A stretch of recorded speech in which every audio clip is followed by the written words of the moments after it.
Sometimes losing something isn't really about the object itself, it's about what it means to you. What starts as a simple discovery slowly turns into something much more complicated, where emotions, memory, and responsibility all start to collide. While playing outside, Sagwa digs in the dirt and finds something unexpected, a jade necklace. She does not realize it yet, but this small discovery is about to cause a big problem. Outside the palace, Tai is already worried. She is searching everywhere for her missing necklace. The way she moves and speaks shows that she feels stressed and upset. As she keeps looking and finds nothing, her worry only grows stronger. The magistrate watches her and gently offers to help. He even speaks to her in a kind and caring way, but Tai refuses his help. She believes the necklace must still be somewhere in the house, and she insists on finding it herself. Right away, we see how something small can actually mean a lot. To some people, a necklace might just be an object, but to Tai, it means much more. It holds memories, feelings, and a connection to her past, and when it goes missing, those feelings come rushing to the surface.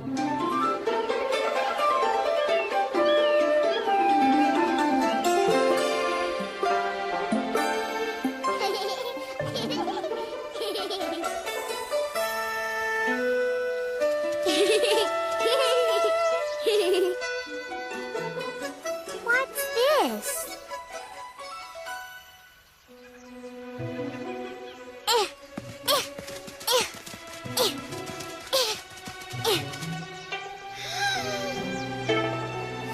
Wow, it's beautiful.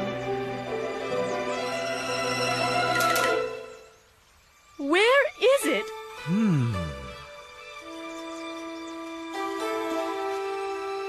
Where could it have gone? Not here either. Are you sure there's nothing I can do, my reflective rice cake? No, my jade necklace must be here somewhere. It just has to be.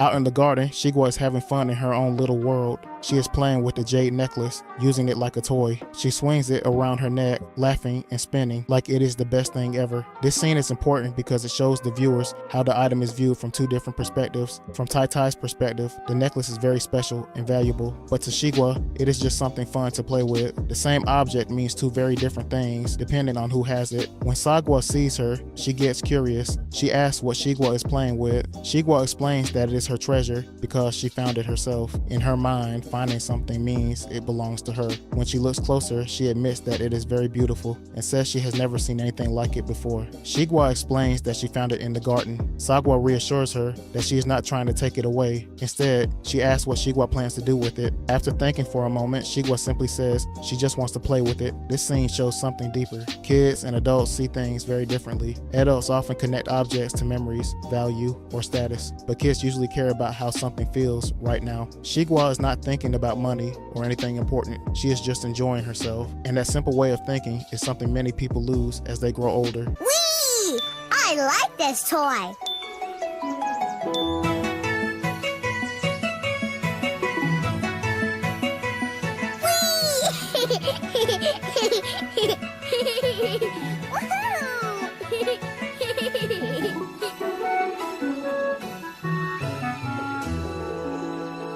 What's that? It's mine. It's my treasure. I found it.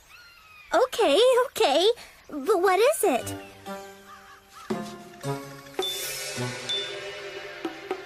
That's so pretty. I've never seen anything like it. I found it in the garden. Don't worry, I won't take it.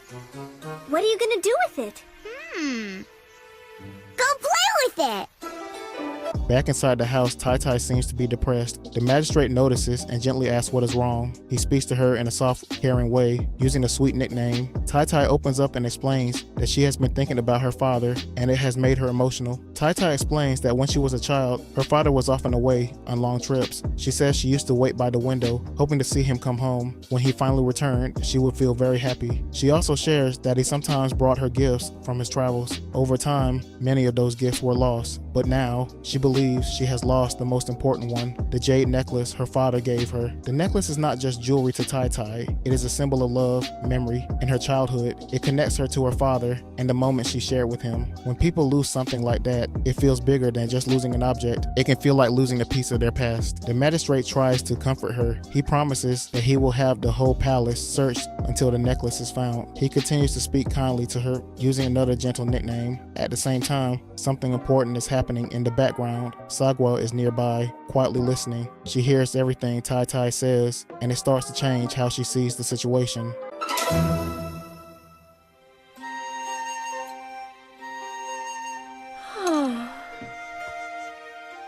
What is on your mind, my melancholy mushroom? I was thinking of my father, and I suppose it's made me a little sad. When I was young, my father would be away a lot on trips. I would wait by the window for his return.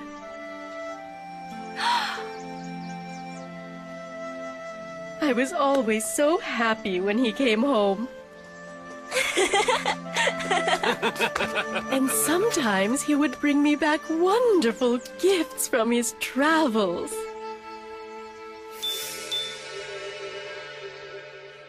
Over the years, we have misplaced or even lost many of these small trinkets. But it seems now that I have lost the last and most precious gift he brought me, the little jade necklace. Not to worry, my melodious melon. I will have the entire palace searched until it is found.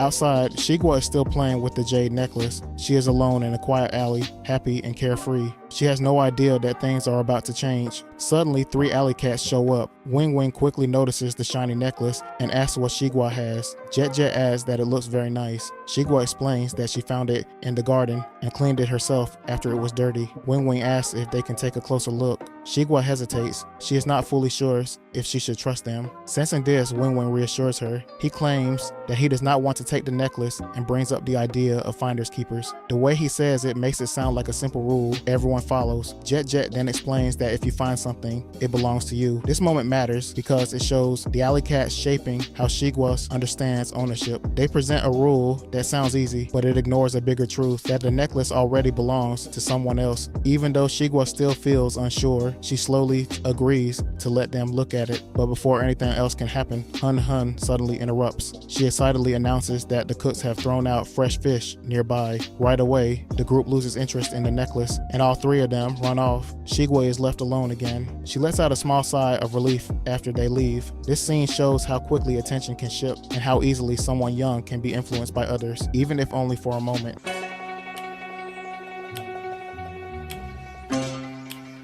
What you got there? That's really, really nice. I found it in the garden. It was all dirty, but I cleaned it up. Mind if we take a closer look? I'm not sure. Hey, I don't want it. It's all yours. You know, finders keepers. Finders keepers? It's simple. You found it, you keep it. So, do you think I could have just a little itty-bitty look? Well, I guess so. Hey guys! The cooks just tossed out some sweet-smelling fish! Fish treats, let's go! There's nothing like a pile of fresh fish. Sagwa explains that the jade necklace belongs to Tai. She adds that it is not just any object, it was a special gift from Tai's father when she was young. Because of that, she says it needs to be returned. But Shigwa refuses. She strongly insists that the necklace is hers now. Sagwa tries again. She tells her that it does not belong to her, but Shigwa repeats the idea she just learned. She argues that since she found it, she should be allowed to keep it. This is a key moment in the story. Instead of getting angry, Sagwa asks a thoughtful question. She wonders how Shigwa would feel if she lost something important and someone else found it but refused to give it back. That question completely changes the situation. It pushes Shigwa to think about someone else's feelings, not just her own. This introduces a bigger idea. Fairness is not only about rules like finders keepers, it is also about empathy and understanding how much something might matter to another person. Inside the house, everyone is searching for the necklace. They move through the house, checking every place they can think of. The calm home now feels tense. One small missing object has changed everything. Even without anyone saying it out loud, you can feel how important that necklace really is. Shigwa, your jade necklace belongs to Tai Tai. It was a gift her father gave her when she was young. You have to return it. No, it's mine. But it's not yours. It's Tai Tai's. Finders keepers. I found it, I keep it.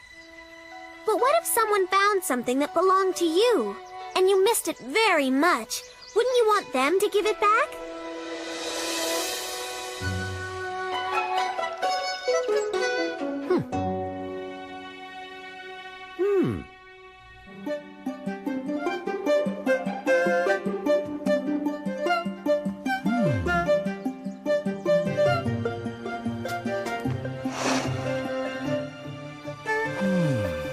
Later, outside in the garden, Shigwa stands alone. She looks down at the jade necklace with a confused face. She wonders what she is supposed to do with it now. In her mind, she starts to imagine different voices. It feels like a small debate happening inside her head. Wing Wing and Jet Jet repeat their idea. They argue that the necklace is beautiful and say that if she found it, it should belong to her. But Sagwa's voice is different. She reminds Shigwa that the necklace belongs to Tai Tai and should be returned. She encourages her to think about how it would feel to lose something important. The two sides keep going back and forth. One side says to keep it because it is easy. The other side says to return it because it is right. At one point, the idea is even suggested that no one would notice if the necklace was gone. That makes the choice seem easier, but also more wrong. Then Sagwa's message comes through clearly. She pushes Shigwa to think about one simple idea, how it would feel if the situation were reversed. That thought finally reaches her. Shigwa looks down at the necklace again, but this time her expression changes. She decides that she should give it back, even though she knows she will miss it. This moment is very important. It shows the struggle inside Shigwa's mind. On one side, there is the easy choice, keep the necklace and stay happy. On the other side, there is the harder choice, do the right thing, even if it hurts a little. It shows that she is starting to grow. She is learning that doing the right thing is not always fun or easy, and that is a big step in growing up. What am I supposed to do with you now? What a beautiful piece of jade. Finders keepers. You find it, you keep it. Giving it back to Tai Tai is the right thing to do. How would you feel if you lost something special? Keep it, it's yours. It's not right, Shigwa. Who's gonna miss it anyway? What if it were yours? I guess I should give you back to Tai Tai, but I'll sure miss you. Back inside the house, Tai Tai is getting more upset. She asks if anyone has found her necklace. The cook reports that they have searched everywhere, but it is still missing. The magistrate tries to calm her down. He tells everyone to search even harder and not to miss a single place. Meanwhile, outside, Shigwa finally makes a choice. She takes a deep breath and decides it is time to return the necklace. But just as she starts walking, Wing Wing shows up. He asks where she is going. When Shigwa explains that she plans to return the necklace, he reacts and says, "It is a shame." Shigwa asks why. That is when Wing Wing introduces a tempting idea. He claims they wanted to borrow the necklace because Hun Hun is having a party. Jet Jet says that there will be lots of treats. This quickly gets Shigwa's attention. She asks what the necklace has to do with the party. Wing Wing explains that Hun Hun wants to wear it, and if Shigwa lets them borrow it, she will be invited too. Now Shigwa feels torn again. The idea of a fun party and treats is very exciting. After thinking for a moment, she agrees, but only for a short time. She reminds them that she needs to return it soon. Then she carefully hands over the necklace and tells them to be careful, but right away, things go wrong. The alley cats start playing with the necklace like it is a toy. Wing Wing tosses it in the air and laughs. Showing no care at all, Shigwa becomes worried. She tells them they should take it to the party quickly. Then the truth comes out. Wing Wing reveals that the party is not even happening. The situation turns into a game. They start tossing the necklace back and forth, keeping it away from Shigwa on purpose. Shigwa begs for it back. but they ignore her. Then they run off with it. In a panic, Shigwa chases after them. She now understands the truth and shouts that the necklace is not hers. It belongs to Tai Tai. Shigwa was ready to do the right thing, but the alley cats used her kindness and excitement against her. They tempted her with the idea of fun and made it hard for her to stick to her choice. This is a clear example of peer pressure. It also shows how quickly good intentions can fall apart. One moment, Shigwa wanted to be responsible. The next, she was taking a risk just to feel included. And that leads to an important lesson. Doing the right thing is not always easy, especially when others try to pull you in a different direction. Well, have you found it? I am sorry, Your Magistrate, but we have not found Tai Tai's missing necklace. Look harder! Search absolutely everywhere! Let not a stone nor pebble be left unturned! Oh!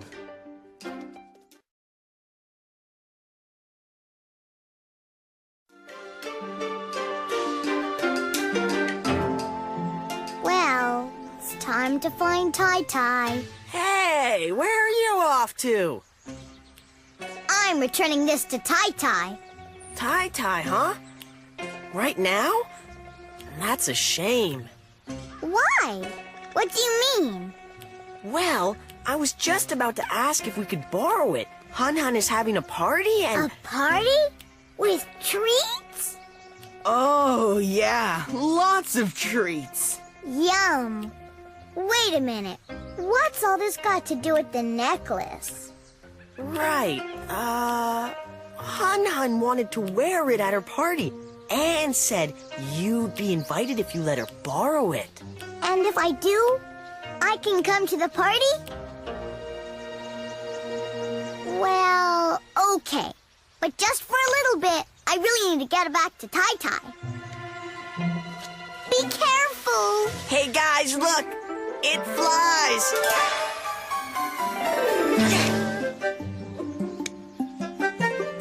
I think you should get it to Hun Hun now. What's the rush? Hun Hun's party has just been canceled.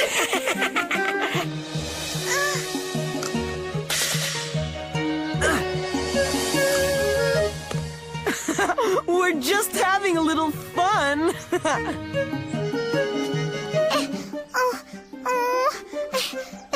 Give it back!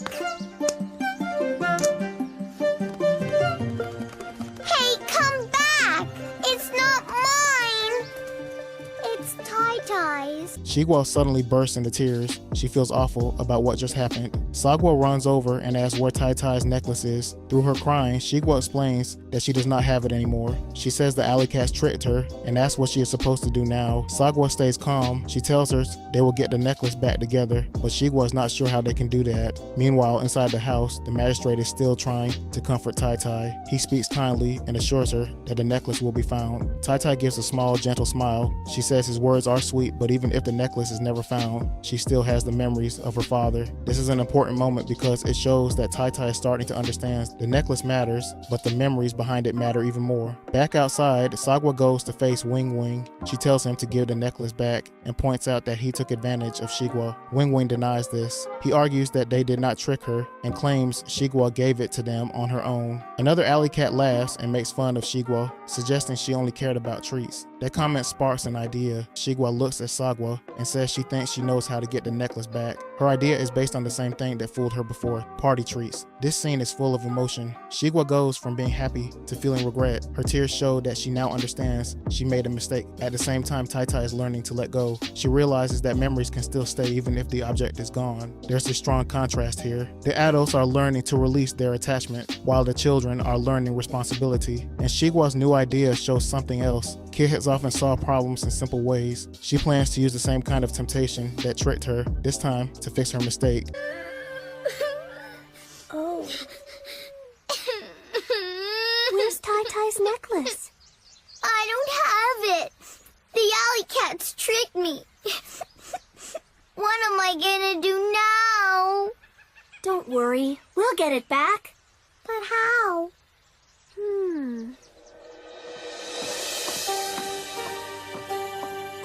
You have nothing to worry about now, my delicate daisy. It will be found. That's very sweet of you. But no matter what, I still have the wonderful memories of my father. it back, Wing Wing. You tricked her. She's just a little kid. We didn't trick her. She gave it to us. Hey, Shigwa, you still hungry for some party treats?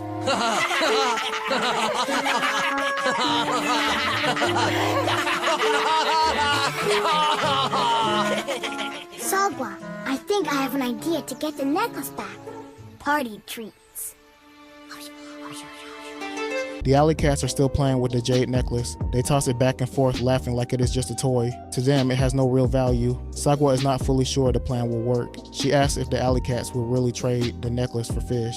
Shigwa says yes with confidence. She explains that nothing is more tempting to them than fresh fish. So the sisters put their plan into action. They drop fish on the ground as bait. Right away, the alley cats notice. They lose interest in the necklace and rush toward the food. In that quick moment, Shigwa grabs the necklace back. Jet realizes what happened, and Wing Wing gets angry and accuses Shigwa of tricking them. Before things can get worse, Sagwa tosses a fish toward Wing Wing and pretends it was an accident. This distracts them just enough. Shigwa feels excited. She jumps up and down, happy that she got the necklace back. But then, everything changes. She trips and falls. And then there's a moment of silence. Everyone reacts with shock. Shigwa looks down. At first, she seems confused. Then she realizes the truth. The necklace is broken. Wing Wing makes a careless comment, showing no concern. Shigwa feels panic. She worries that Tai Tai will be upset and says she does not know what to do now. Shigwa finally fixes one problem, but quickly creates a bigger one. Her excitement leads to carelessness. Now, the broken necklace means something more. It shows the result of her choices. Her journey comes full circle. What started as a fun discovery has turned into a serious mistake. Now she has to face the consequences, and most importantly, she begins to understand that other people's feelings, especially Tai Tai's, really matter.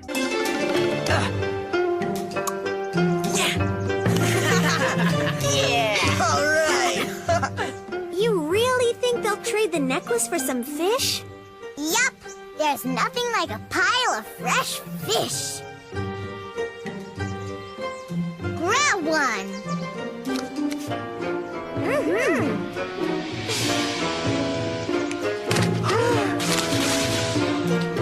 Hey guys, more fish!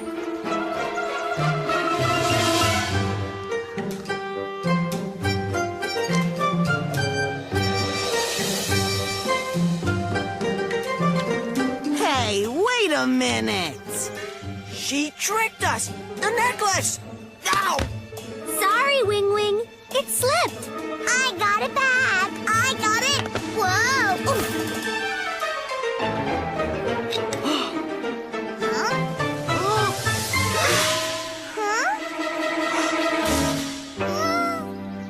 Tough break. Oh no! Tai Tai! She'll be so mad. I can't give it back now. What do I do? Shigwa still hesitates, but Sagwa tells that the necklace belongs to Tai Tai. She admits that it is difficult, but she believes Shigwa can still do the right thing. Left alone, Shigwa struggles with her thoughts. At first, she considers just leaving the broken necklace behind, so Tai Tai will never know what happened. It feels like the easiest way out, but after a pause, she changes her mind. She realizes that it is her responsibility. Even though the necklace is broken, it still belongs to Tai Tai. She decides to be honest and says that it is her job to return it, no matter what shape it is in. When Tai Tai sees the broken necklace, she gasps. For a moment, it looks like she might be upset, but instead, her expression softens. She explains that even though the necklace is broken, even a small piece of it brings back strong memories. To her, it is still connected to her father and her childhood. Tai Tai looks at Shigwa and thanks her. Shigwa's choice to return the broken necklace shows real growth. Even though she was scared, she chose honesty and responsibility over avoiding trouble. Tai Tai's reaction is just as important. She does not focus on the damage. Instead, she focuses on what the necklace represents. The value of the necklace was never about being perfect or expensive. It was about the memories and love attached to it. But... There really are no buts. It's hers. I know it's hard, Shigwa, but you can do it. Oh. Maybe I should just leave it here. Then Tai Tai won't know I broke it. No, it's my job to make sure she gets it back. Broken or not, it's hers. My necklace! Oh, my necklace is found! It may not be whole, but even a piece of it brings back the many memories it whispers to me. Thank you, Sagwa. By the end of the story, a simple jade necklace transforms from an ordinary object into something deeply personal, not because of its beauty or value, but because of what it represents. That's the real heart of this episode. We don't always value things for what they are worth in the moment. We value them for the stories, the people, and the irreplaceable emotions attached to them. When something like that is lost or even broken, it forces a choice, not just about the object itself, but about honesty, responsibility, and who we choose to be. Sagwa learns that doing the right thing isn't always easy or fun, but it's always worth it. And Tai shows us that sometimes the most precious things don't need to stay perfect. They're simply meant to be remembered. Have you ever lost something that meant the world to you, even if it seemed worthless to everyone else? Share your story in the comments below. Also, if you enjoyed this video breakdown, make sure to like and subscribe.